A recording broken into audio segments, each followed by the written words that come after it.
胭脂主义。这几年我素面朝天，但胭脂主义是可信的。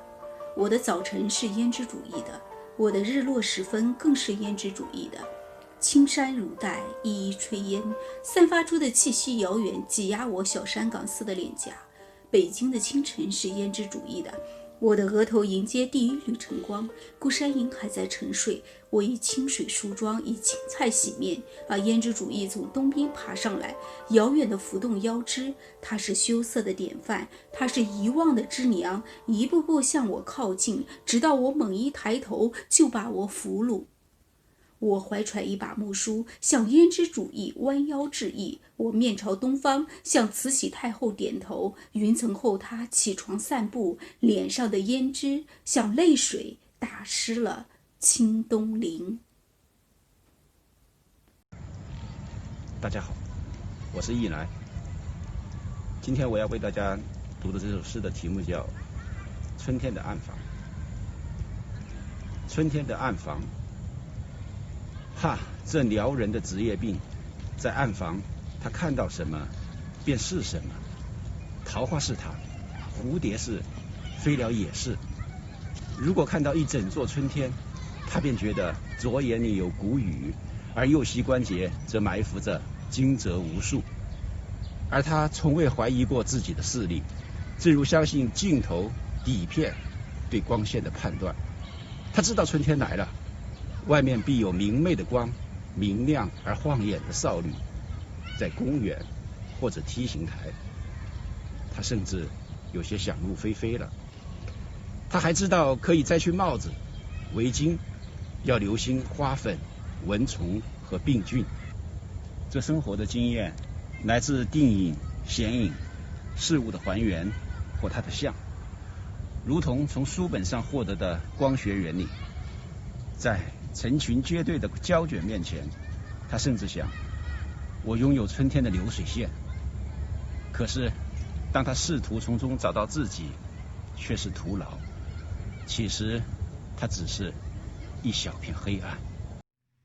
我是阿毛。玻璃器皿，它的美是必须空着，必须干净的翠釉，像卷心菜那么疏庸，和莲花那么圣洁的样子。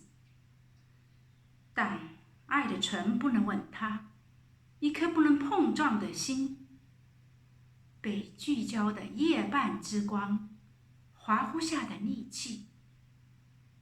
坐不能咏江山，站不能爱人类。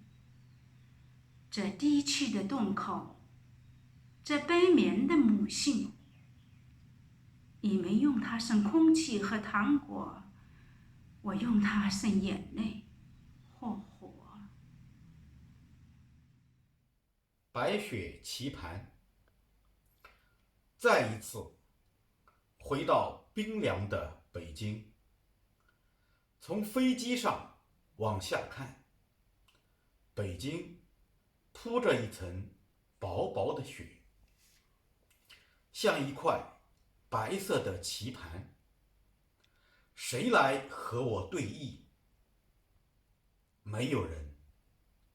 我和一轮血红的夕阳在棋盘上对望。独身女人的卧室。一，镜子的魔术。你猜我认识的是谁？他是一个，又是许多个，在各个方向突然出现，又瞬间消隐。他目光直视，没有幸福的痕迹。他自言自语，没有声音。他是立体，又是平面。他给你什么，你也无法接受。他不能属于任何人，他就是镜子中的我。